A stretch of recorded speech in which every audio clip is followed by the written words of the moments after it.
Hello and welcome to the channel. Big thank you to those that are already subscribing and have left comments. I always forget to say this at the start of my video, so I do read all the comments and I do reply to all the comments. So if you're enjoying the videos or there's things you want to see more of, or any suggestions for things I may have missed, let me know. The Britpop video had a couple of people leave me suggestions for other bands that I wasn't that aware of actually, so thank you for people who took the trouble to do that. So today's video is wrapping up some of the 90s stuff. We're going to have a look at the Britpop books that I've accumulated. So on my hunt for this book, when I was doing my last video, I found every book but this one. This was literally the last corner of a shelf, and I finally found it. So it took me ages to find that, which is quite apt, as it's called In Search of the Lars. So it turned to him In Search of the Book. But just reread that actually. Good read, and it's quite old now. It's a shame that at the end of the book you are left with the impression there may well be new music, but 20 years on we still haven't had anything. But right at the back of the book, there is he finally does meet Lee Mavers, and there's a little transcript of a couple of interviews, and then that was it. But in amongst there is the proposed original track listing for the Lars debut album, which would have been a double. So that's quite interesting. But yeah, if you find the book, good one. M.W. Macefield, In Search of the Lars, on Helter Skelter, if you're doing a bit of internet digging. So right, so Britpop books. So I've kind of, these aren't ranked as such, but these I've cherry picked the ones that I think are the best of the books. Now a lot of these I read, you know, up to 20 years ago. Some a bit more recent. So I'm going from memory because I haven't had time to reread them all. But if I remember them, then personally I think that probably means they were a decent read. If I don't remember them, it can't have been that good, can it? So in no particular order, but my favourites I'll put towards the end. So I'll start with this one. This is all about the super furry animals. Nice little read. Rise of the Super Furry Animals. Artwork done in conjunction with the band's artist, which is a nice touch. And it was semi-authorised. Interesting band, the Super Furry Animals. So yeah, that's well worth checking out. Staying with Wales, a book about the Manic Street Preachers called Everything by Simon Price.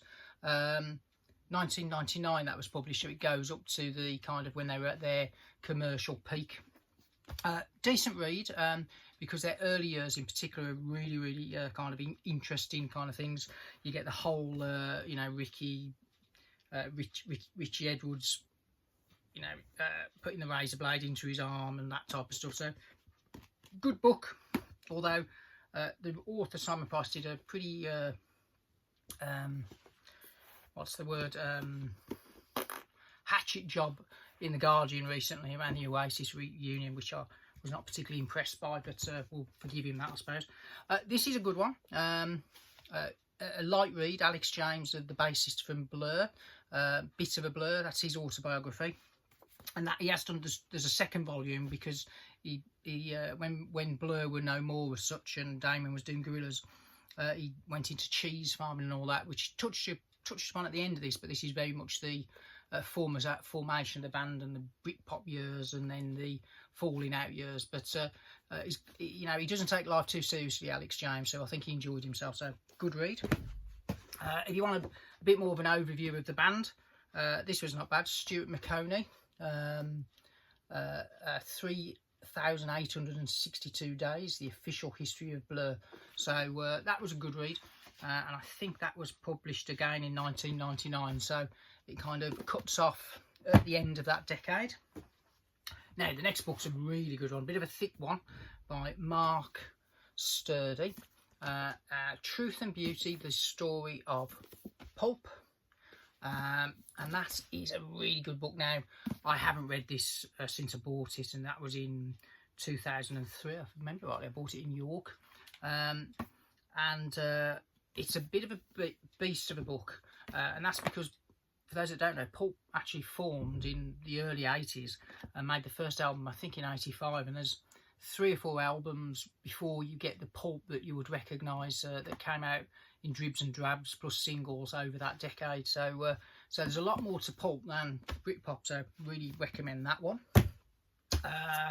Now, we can't do Britpop without talking about the Gallaghers, can we? So a couple of books here. So this one is the official one, which was done by Paolo Hewitt, who did a lot of stuff with the Jam, and Paul Weller as well. 1997, so it's as you know, in that kind of post Nebworth kind of period. It's okay, but there is a better one, which is this one by Ian Robertson, and that was done right, I think, if I remember rightly, 96. So this is not authorised, and that's quite an entertaining read. So yeah, so Ian Robertson, who was, I think, the road manager. So there's lots of in-depth stuff about the sacking of the first drummer, the fallings out and stuff like that. So that's probably the more entertaining of the two, but that's the official one. And there was a sequel to Getting High, which was that one over there, Forever on the Road. That's not too good. That kind of is just on the Be Here Now tour.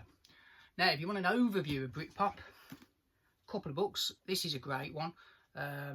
Called Britannia and the Spectacular Demise of English Rock, by John Harris, who's become a bit of the Britpop kind of author. You know, most of his books is kind of considered the authority on it. For 2003, that one. That was a good read. And that's an overview of the whole scene. And if you want to know about Creation Records, this I think is pretty essential. So this is My Magpie Eyes Are Hungry for the Prize by David Kavanagh. And that's a really good book. Again, big meaty beast of a book. But I found that one a really interesting read because it talks about obviously the pre-Britpop years, you know, the Jesus and Mary chain, Alan McGee, the House of Love. If you're a big fan of theirs, they're mentioned quite a bit in there. So definitely worth checking that one out if you can find a used copy or a reprint. Oh, we're rattling through now. So this is a more recent one, and I think this is one of the best music books, full stop. So Tim Burgess of the Charlatans, telling stories, and that's no hold bars, including their very peculiar ways of taking cocaine. I'll say no more, but yeah, you'll enjoy that one. That's a really good read. And then one of the unsung heroes of Britpop were the Auteurs, and Luke Haynes has done a couple of books. There's this one, which is the Britpop years, and it's actually called Britpop and My Part in Its Downfall. He absolutely lays into Chris Evans on this. I found that one of the most entertaining sections. So yeah, the Ginger Monster, as he calls him. But yeah, that's well worth reading. And if you like Luke Haynes, his solo stuff's all over the shop. He's done Black Box Recorder as well, Bad and Mine Off. But it's a bit bonkers. But there is a sequel called Post Everything. So, but yeah, I'd highly recommend that one if you like Britpop and you want to hear it from the some of the bands involved that didn't kind of ride the gravy train. That's worth reading.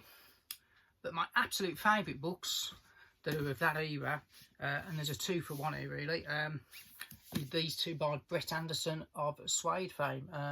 So you've got the first one, Coal Black Mornings, which takes you right up to the kind of first single, Bernard joining the band, but it's very much about his childhood and what formed him. So if you've got any kind of interest in Suede, that's pretty essential in my opinion. And then, as they should do, a sequel called Afternoons with the Blinds Drawn, which is effectively kind of where it all went wrong really for the band, and the fact that they've reformed and are riding an absolute wave. Their last album, Auto Fiction, I thought was one of the best things they've done.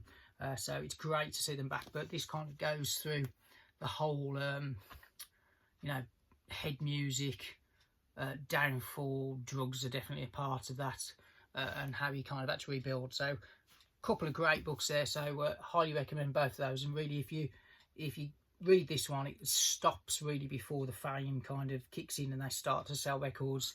this kind of picks up from there, but then also goes into a lot of detail of where it all went wrong. So there you go. So hope you enjoy those. Lots of great books. So thank you for watching. And what am I doing next?